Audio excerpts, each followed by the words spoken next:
శివ చేస్తుండగానే నేటి సిద్ధార్థ చేసావు. నేటి సిద్ధార్థ నాగార్జున గారు రికమెండ్ చేశారు అదంతా చెప్తాను. అయితే నేటి చరిత్ర అనే ఒక సినిమాలో కూడా యాక్ట్ చేసావు.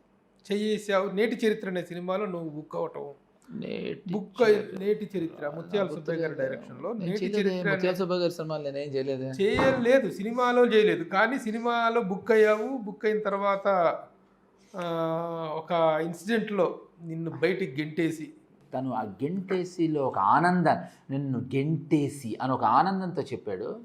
నీకు అంత ఆనందం ఏంటంటే ఆనందం ఏం లేదు, జస్ట్ మరి ఎందుకు స్ట్రెస్ చేసి I'm trying to get out the things what happened అనేది అడగటం కోసం ప్రయత్నిస్తున్నాను. ప్రభు నిజమా కాదా అది జరిగింది, అది ఒప్పుకుంటా. శివ జరుగుతుండగా, కాలేజీ ఎపిసోడ్ జరుగుతుండగా సుబ్బిలాక్ సుధాకర్ గారు పరిచయం అయ్యారు.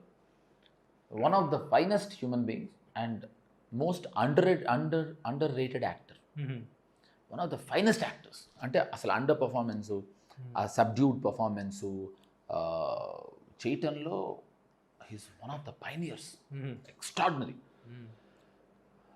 నేను పెద్ద ఫ్యాన్ సుబ్బిలాక్ సుధాకర్ గారు, నాకన్నా మాకు పెద్ద ఫ్యాను. ఆయన కలిసి యాక్ట్ చేస్తూ ఉన్నాను. ఆ కాలేజీ సీన్స్ జరుగుతున్న తరుణంలో ఆయన నన్ను చూసి ముత్యాల సుబ్బయ్య గారికి ఒక సినిమా తీస్తున్నారు. ముత్యాల సుబ్బయ్య గారు ఆ రోజుల్లో, ఆ సినిమా పేరు నేటి చరిత్ర. ఆ నేటి చరిత్ర సినిమాకి దాంట్లో వాళ్ళు ఒక కాలేజ్ విలన్ని వెతుక్కుంటున్నారు. చక్రి నీకు ఇంట్రెస్ట్ ఉందంటే నేను సజెస్ట్ చేస్తాను. ఎంత బ్యూటిఫుల్ అని ఎక్స్ట్రాడినరీ ఇంగ్లీష్ మాట్లాడతాడు, వెరీ గుడ్ ప్రొనౌన్సియేషన్. ఆయన దగ్గర ఇప్పటికీ వచ్చిన ప్రాబ్లం ఏంటంటే అప్పటికి బచ్చగాండి, ఇంటర్మీడియట్ ఫస్ట్ ఇయర్స్ అవుతున్న నన్ను చక్రవర్తి గారు అనే మాట్లాడతాడు. ఏమండి please, very very nice human being, మీకేం అభ్యంతరం లేకపోతే. ఎక్స్ట్రాడినరీ బేస్ వాయిస్ ఒకటి కదా, భలే చెప్పారు. సజెస్ట్ చేయనా అన్నాడు తప్ప రికమెండ్ చేయనా అని కూడా అనలేదు. That's his character. చెప్పారు ఆయన నేటి చరిత్ర. సుమన్ హీరో, గౌతమి హీరోయిన్ అన్నారు. సుమన్ అనేప్పటికీ నాకు చిరంజీవి గారి తర్వాత ఆ రోజుల్లో కొంచెం కరాటే గిరాటే సుమన్ ఎరగదీసేవాడు. వైఎంసీఏలో షూటింగ్, వాళ్ళకి షూటింగ్ ఉంది, తో పాటు నన్ను టెస్ట్ చేయటం కూడా సరిపోతుంది. షూటింగ్ జరుగుతుంది, బాగుంది, చూశాను. అక్కడ హరికృష్ణ గారు ప్రొడ్యూసర్ పేరు, ముత్యాల సుబ్బయ్య గారిని కలిశాను. కెమెరామెన్ హరి గారు, చిరంజీవి గారి అంకుల్. వావ్, ఇవన్నీ విన్న పేర్లు. ఇప్పుడు మనం చూడటం ఇదే, ముత్యాల సుబ్బయ్య గారిని చూడటం ఇదే, అయితే బాగుంది, వెళ్ళాను, బ్యూటిఫుల్ అనుకున్నాను. వైఎంసీఏ ఎంత బాగుంది. అక్కడ కో డైరెక్టర్ గారు కలిశారు, బాగుంది, అంత బాగుంది, బ్యూటిఫుల్. కలిసి సీన్ ఏంటి అనేది ఎక్స్ప్లెయిన్ చేశారు. ఎక్స్ప్లెయిన్ చేసినప్పుడు ఏంటంటే ఆయన సుమన్ను ఆవిడ గౌతమి ఆవిడ ఇద్దరు నడుచుకుంటూ వస్తూ ఉంటారు. నడుచుకుంటూ వస్తూ ఉంటే నా పక్కన ఇద్దరు, ఆ కాలేజ్ విలన్ అనమాట, నేను జేడీ లాంటి వాడిని. పక్కన కుర్రాడు, ఎరా మాస్టర్ గారు నడుచుకుంటూ వస్తున్నారే అంటే, పక్కనాడు స్కూటర్లో పెట్రోల్ అయిపోయి ఉంటుందిరా అన్నాడు. డైలాగ్ కూడా గుర్తుంది నాకు, తీసేసిన సినిమాలో కూడా.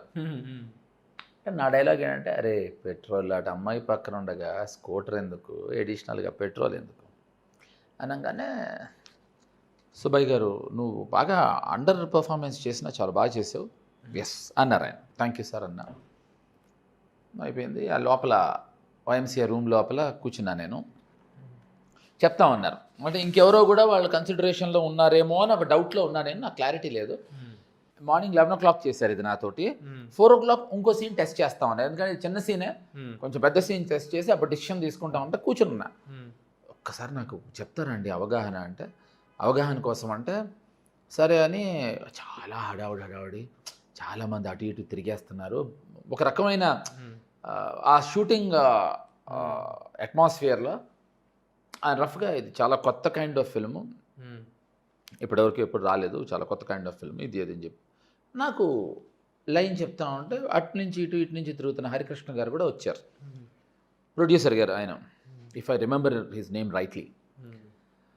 వచ్చారు, కూర్చుంటే కథ కొంచెం సేపు చెప్పిన తర్వాత బ్యాలెన్స్ కథ నేను చెప్పనా అన్న.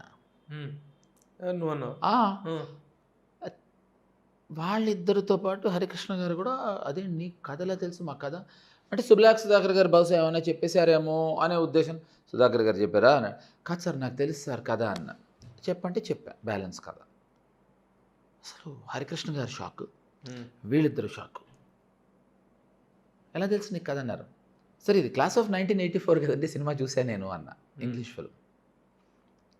అప్పటి వరకు ఇది చాలా ఒరిజినల్ స్టోరీ, దీనికి స్టోరీకి ఏవో ఇంత డబ్బు, స్క్రీన్ ప్లేకి ఎంత డబ్బు అని ఏదో తీసుకుని ఉంటారు కదా, ఆ విషయం ప్రొడ్యూసర్ గారికి తెలియదు. చూడంగానే వీళ్ళిద్దరూ మొహాలు చూసుకున్నారు, పక్కన రైటర్ గారు అసిస్టెంట్ కూడా ఉన్నాడు. వీళ్ళందరూ మొహాలు చూసుకున్నారు. ఏంటమ్మా ఏ సినిమా అన్నారు ఆయన. క్లాస్ ఆఫ్ 1984 అంటే యాజ్ ఇట్ ఈజ్ ఇదే కదా అన్నారు. ఇంకా ఉన్నాయండి సీన్లు అని చెప్పా. అవే సీన్లు చెప్తున్నా, వాళ్ళ సినిమాలో ఉన్న సీన్లే. ఆయన కొంచెం హర్ట్ అయ్యి లేచి వెళ్ళిపోయారు. లేచి అని వీళ్ళిద్దరూ ఆ రైటర్ అసిస్టెంట్కి కోపం వచ్చేసింది. ఇప్పుడు వాళ్ళు చెప్పారా లేదా నాకు తెలియదు, నా ఉద్దేశం, నా పర్స్పెక్టివ్లో జరిగిన కథ కనుక చెప్తున్నాయి. లేకపోతే ఆయన ఆల్రెడీ తెలిసి ఉండొచ్చు, సినిమా పేరు తెలియకపోయి ఉండొచ్చు, ఇదే కథ ఇదే సీన్స్ మార్చకుండా తీయటం ఎందుకు ఆయన ఉద్దేశంలో నాకు నిజంగా తెలియదు. నా ఉద్దేశం అంటే నేను డిస్క్లైమర్ వేయట్లేదు, ఇది నా పాయింట్ ఆఫ్ వ్యూలో నా పర్స్పెక్టివ్లో జరిగిన కథ. ఇమీడియట్గా ఇద్దరు కో డైరెక్టర్కి నా మీద పిచ్చ కోపం వచ్చింది, నాకు అర్థమైపోయింది. అది చూస్తాం అనుకుంటే సినిమాలో వెరీ గుడ్, మంచి నాలెడ్జ్ ఉన్నట్టుంది అన్నారు. Thank you sir. ఆ వ్యంగ్యానికి వెటకారానికి మధ్యలో ఉండే తేడా తెలియలేదు నాకు. పొగుడుతున్నారు, మనం మంచి ఇంప్రెషన్ వేసాం అనుకుంటున్నా. శివాలా వస్తుంది అన్నారు. చాలా బాగా వస్తుంది సార్, చాలా చాలా బాగా వస్తుంది సార్, ఎక్స్ట్రాడినరీగా వస్తుంది sir. Very good very good very good. ఏ ఇన్స్టిట్యూట్లో యాక్టింగ్ నేర్చుకున్నావు అన్నారు. నేను ఎప్పుడు ఇన్స్టిట్యూట్కి వెళ్ళలేదండి. ఊరిని అమ్మ ఇన్స్టిట్యూట్కి వెళ్ళలేదు, ఒక డ్రామా వేయలేదు, ఒక కెమెరా అసిస్టెంట్ కాదు, ఎడిటింగ్ కాదు, నీకు అది బాగా వస్తుందనట తెలుసు అంటే చెప్పే కదండి ఫీల్ అబ్బా అని. దాన్ని ప్రతిదాన్ని వ్యంగ్యంగానే మాట్లాడుతున్నారు. నాకు అర్థమైపోయింది, నాకు ఇంకా అర్థమైంది. ఇంకా అంత కూడా అర్థం కానంత ఏదో నేను కాదు నేను. సరే నేను ఇంకో మెలో డౌన్ అయ్యాను. అప్పుడు నాకు వెలిగింది, నా వయసు ఆ వయసుకు వెలిగింది. అంటే క్లాస్ ఆఫ్ 1984 నాకు బాగా క్లాస్ తీసుకోవడానికి పనికొచ్చింది. వీళ్ళకి క్లాస్ ఆఫ్ 1984 క్లాస్ ఆఫ్ 1989లో పీకుతున్నారు వీళ్ళు నాకు. సరే దాని తర్వాత అవును సరే నాగార్జునకి అయితే సరే అప్పటి వరకు మేము ఎప్పుడు ఆయన్ని నీ సినిమాలో రాకముందు వినుండొచ్చు కానీ అలాంటి వినలేదు. ఎందుకంటే నేను అనుకున్న స్టూడియోస్లో ఎవరు నాగార్జున గారిని తిడతారు, పైగా జమ్ ఆఫ్ ఏ పర్సన్. నాగార్జునకి బుద్ధి లేకపోతే లేకపోయింది, నాగేశ్వరరావు గారికైనా తెలియాలి కదా సార్, మీరు ఏదో తప్పుగా మాట్లాడుతున్నారండి అన్న. ఏమైనా ఏదో ఒక లైబ్రరీ పెట్టేసి ఇంగ్లీష్ సినిమాలు ఇంగ్లీష్ లైబ్రరీ ఏదో పెట్టేసి 4 బ్లూ ఫిలిమ్స్ అవి చూపించేస్తుంటారు, ఇలా మాట్లాడటం మొదలెట్టారు. ఎవరి గురించి సార్ అన్నారు. రామ్ గోపాల్ వర్మ. ఏంటి వాడి పేరేంటి అన్నారు. ఎప్పుడైతే నాగార్జున గారిని అంటేనే ఇరిటేట్ అయ్యాను, నాగేశ్వరరావు గారిని అంటే తట్టుకోలేకపోయాను, రాము గారిని ఇలా పిచ్చివాగుడు వాగంగానే అసలు ఒక్క సెకండ్ కూడా I didn't realise I shouldn't do it. థాట్ కొట్టాను తీసి.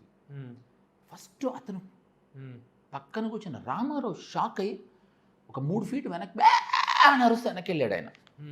ఆయన చాలా పెద్దవాడు అప్పటికి వయసులో, 34, 35 ఏళ్ళు 38 ఏళ్ళు ఉంటాయి. ఏమనరా మాట్లాడే నా కొడకై తేరి అని మొదలెట్టాను. అక్కడి నుంచి హరికృష్ణ గారు వచ్చారు, ప్రొడ్యూసర్ గారు. ఆయన చూసింది ఏమిటి, నేను ఇతన్ని కొడుతున్నాను. నా అదృష్టం ఏంటంటే అక్కడ మేము ముగ్గురమే ఉన్నాము, ఆ రైటర్ కుర్రాడు ఏం మాడుతుంది నా కొడక అన్న ఇతను కంగారు పడిపోయాడు. బ్లడ్ గిడ్డు వస్తుంది, బ్లడ్ చూస్తే ఎవరైనా భయపడతారు కదా, అసలు బ్లడ్ అంటే ఓ కాదు, just bleeding and all. Harikrishna గారు వచ్చి గట్టిగా అరుపులు కేకలు మొదలెట్టారు. ఆయన వాళ్ళ మీద అరుస్తున్నారు అనుకుంటున్నాను నేను. కరెక్ట్ సార్ అంటున్నాను, రేండి ముందర పంపించండి ఇక్కడి నుంచి అన్నాడు ఆయన. పంపించండి అంటున్నాను నేను, ఆయన అంటున్నాడని. చూస్తే ఒక 4-5 వచ్చారు. అదృష్టం కొట్టలేదు, మెడ్రాస్ అయ్యి ఎక్కడో ఇలా యూనిట్ వాళ్ళు. They were also not probably prepared. Shiva release కాల ఏం లేదు, probably they were not believed, probably they have not understood the. Suman టీవీలో మీ పర్సనల్ అండ్ బిజినెస్ ప్రమోషన్స్ కోసం కింది నెంబర్కి కాంటాక్ట్ చేయండి.